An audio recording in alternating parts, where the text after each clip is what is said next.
저희 조코피TV는 썬팅 필름의 새로운 패러다임을 선사하는 T9 필름 신차 검수부터 장기 렌트 리스까지 모빌리티 서비스의 정수 카스페이스와 함께합니다. 네, 반갑습니다 여러분. 조코피TV의 조현일입니다. 자, 오늘은 여러 NBA 오프시즌은 아니지만 지금 이 5월 말을 강타하고 있는 여러 소식들을 한번 묶어봤습니다. 이미 오프시즌 전쟁이 시작된 느낌인데요. 일단 토론토 랩터스, 캐나다가 낳은 스타인 RJ 베럿 트레이드 가능성을 염두에 두고 있다는 보도가 나왔습니다. 이 RJ 베럿 하면 뉴욕 닉스 팬들이 굉장히 좋아했던 3순위 출신의 왼손잡이 스타 득점원이었죠. 뭐 대학교 다닐 때도 인기가 많았고, 그리고 또 훌륭한 득점원이기도 하고. 다만 토론토로 이제 이적을 하게 됐는데 이마뉴엘 퀴클리 함께 넘어갔습니다.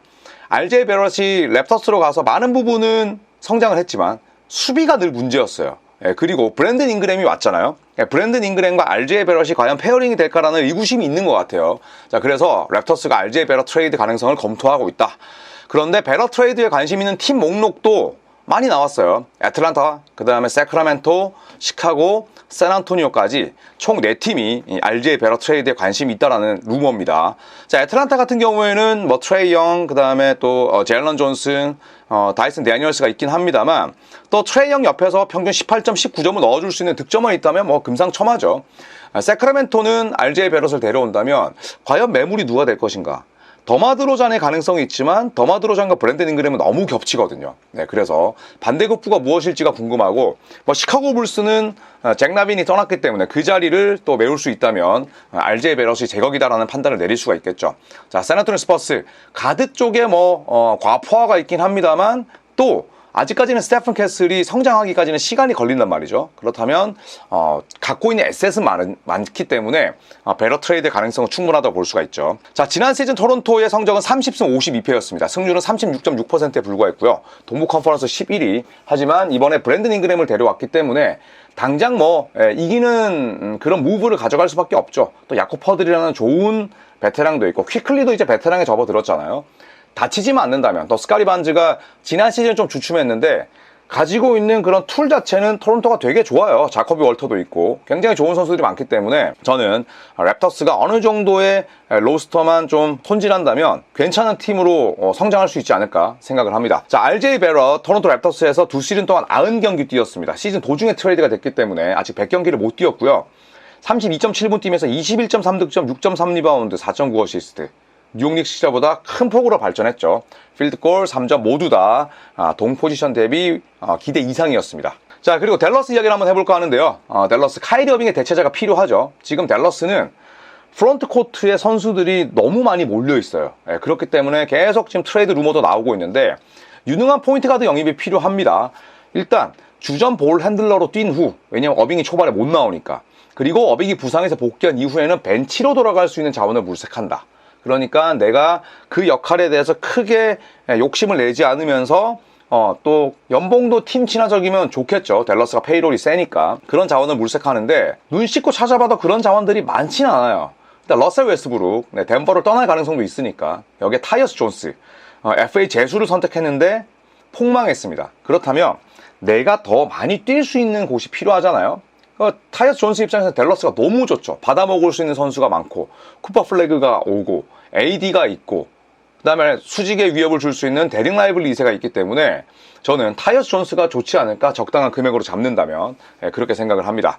자, 그리고 어빙은 성공적으로 ACL 수술을 받았습니다. 뭐 경기를 또 보러 다니기도 했었는데 다음 시즌 막바지 혹은 플레이오프 기간에 복귀할 예정이에요. 그래서 그 시간을 채워줄 수 있는, 어빙이 왔을 때는 어빙의 백업으로 뛸 수 있는 선수가 필요하죠. 자, 다음 시즌 댈러스의 예상 라인업을 한번 살펴보면 브랜든 윌리엄스, 지난 시즌 막판에 큰 폭의 성장세를 보여줬죠. 그리고 클레이 탐슨, 쿠퍼 플래그, 앤서니 데이비스, 데릭 라이블리 2세. 이거는 뭐 순전히 그냥 제 예상인데 1번 자리를 브랜든 윌리엄스에게 맡기진 않겠죠. 누군가를 데려오긴 할 겁니다, 분명히. 자, 그리고 데니얼 게포드와 PJ 워싱턴은 아마도 뭐 트레이드 될 가능성 혹은 팀을 떠날 가능성이 또 존재하는데 댈러스 지금 보시면 너무 프론트코트 쪽에 자원들이 많죠. 상대적으로 백코트는 부족합니다.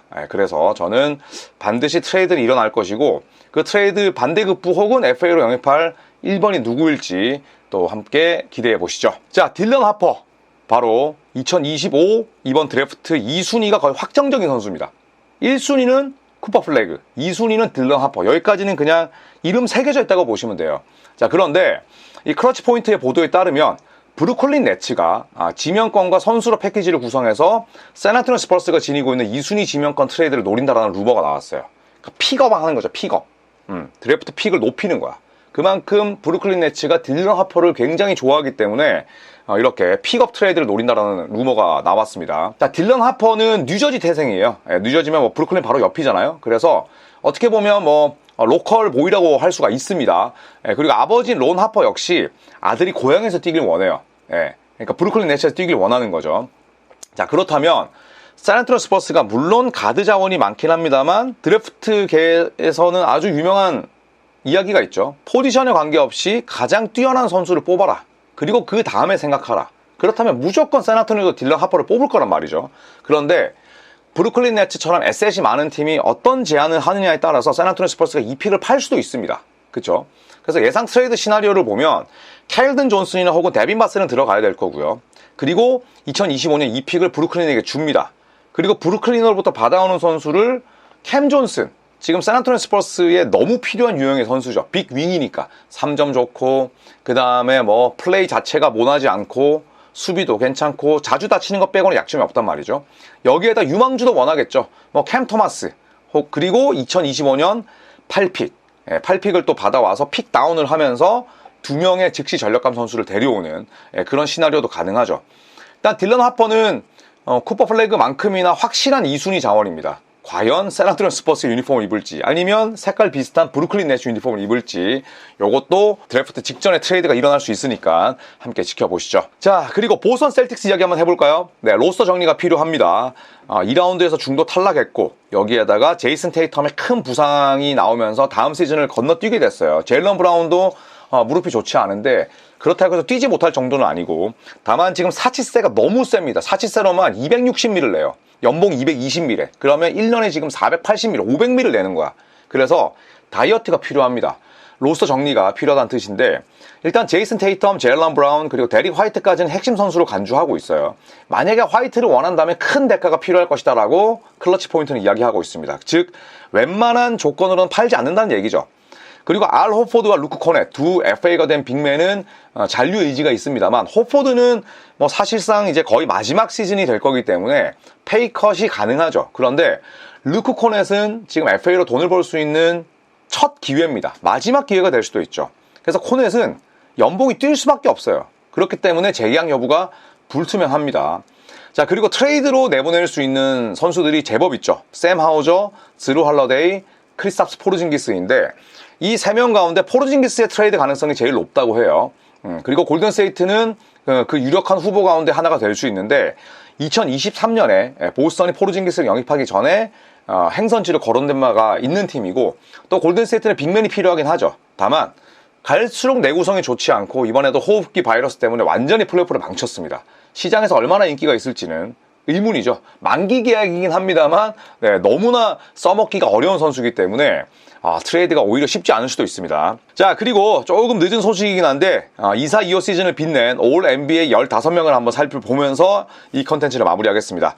자, 퍼스트 팀에는 야니스, 그 다음에 셰이 길저스 알렉산더, 니콜라 요키치, 도노반 미첼, 제이슨 테이텀이 뽑혔습니다.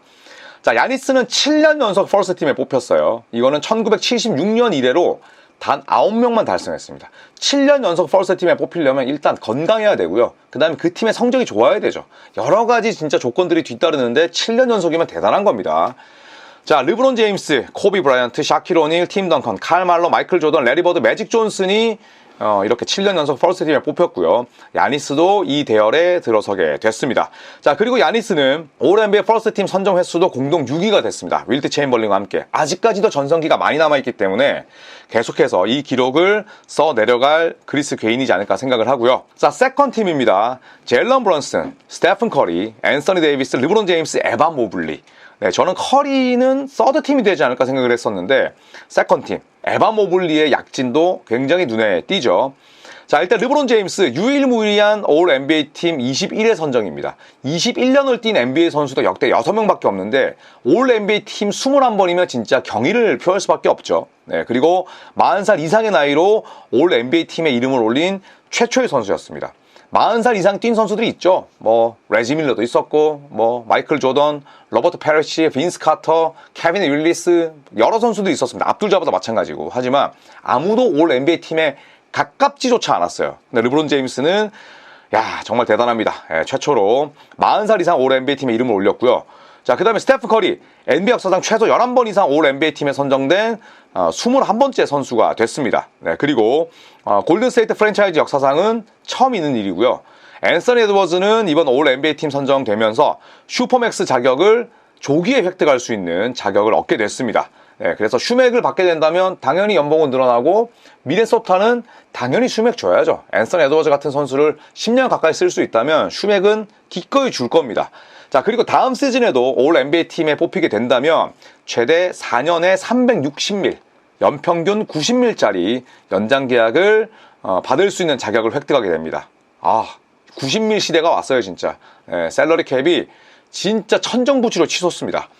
자, 서드 팀입니다. 케이트 커닝햄, 타이리스 할리버튼, 제임스 하든, 카렌 서니 타운스, 젤런 윌리엄스, OKC의 바로 그 선수입니다. 제임스 하든 노익장을 과시했습니다. 스테픈 커리 그리고 르브론 제임스와 더불어서 1980년대생 선수예요. 그런데도 바로 이 상을 또 수상하게 됐고요. 그 다음에 에반 모블리는 세컨팀, 케이트 커닝햄은 서드팀에 뽑혔는데 올 NBA 팀에 뽑히게 되면서 45밀의 보너스를 더 받게 됐어요. 어마어마한 금액이죠.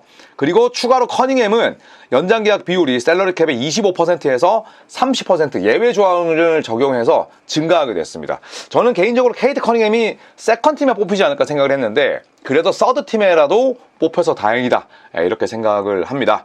이 올 NBA 팀이 의미가 있는 이유는 NBA에서 총 뛰고 있는 선수를 450명으로 가정한다면 그 450명 가운데 가장 뛰어난 활약을 펼치면서 또 소속팀 성적도 다 훌륭하게 이끈 선수들이잖아요.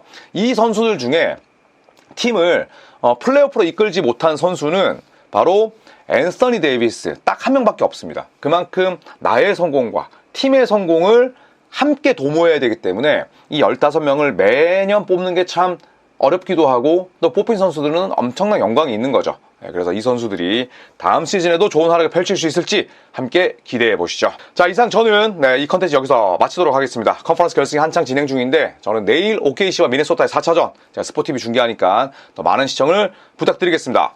고맙습니다.